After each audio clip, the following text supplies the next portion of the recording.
I accidentally fell into nuclear wastewater. Never expected it would take me to the peak of my life. I got in the car to go home and change clothes. My body started shaking uncontrollably. The next second, I coughed up a puddle of black sticky stuff. I didn't care at first, forcing myself to get back home. Then I was hunched over the toilet, throwing up nonstop. Everything coming out was the nuclear wastewater that got in my stomach. An intense chill took over my entire body. Even wrapped in thick blankets, I was still shaking from the cold. My body was quietly mutating. The next day, I woke up. My body mysteriously returned to normal. I felt power surging through my whole body. I thought everything was fine. I went to work at the construction site like usual. Never expected to run into a gang shootout. A bullet instantly knocked me off the 18th floor. At that height, a normal person would be dead. But I just lay on the ground unconscious for a few minutes, then suddenly woke up. I was stunned. I just fell from the 18th floor but didn't die. The gang was still upstairs. Without a word, I sprinted home. I ran dozens of miles in one breath, not even out of breath, like I had endless power in my body. Got home with no time to think. The most important thing was to treat the gunshot wound on my shoulder. Right then, my downstairs neighbor kept making a huge racket. Instantly made me furious. I just wanted to warn her to be quiet. I threw one punch. I actually punched a hole straight through her door. The neighbor got scared and hid. That's when I realized something was wrong with my body.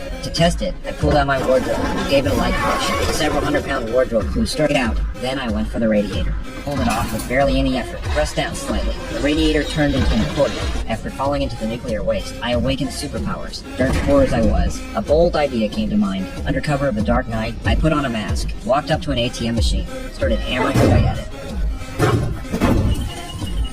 With a little effort from my hands, I ripped the several hundred-pound ATM straight out of the wall and carried it right back home. Now I had cash. Went straight to the convenience store, bought a ton of ice cream, stuffed the fridge completely full, was about to change the dressing on my shoulder wound. The gunshot wound had miraculously healed. The muscles on my body became even more solid, like I could kill a bull with one punch. Just as I was in shock, suddenly heard screaming from my neighbor's place. I slowly walked out my door. A few thugs were harassing my downstairs neighbor. I was always just an honest guy, didn't have the courage to help, pretended to walk past and headed downstairs, lit up a cigarette. The thug leader suddenly didn't like the look of me, slapped me across the face, told me to get lost, then dragged my neighbor into the room, planning to hurt this beautiful girl. At the critical moment, I burst through the window. This time I wouldn't let these thugs get away. The fat guy came on and slapped me. To me it was like a tickle. The next second I lifted the 300-pound fat guy straight up. Under everyone's shocked stares, I threw the fat guy flying. Another thug tried to come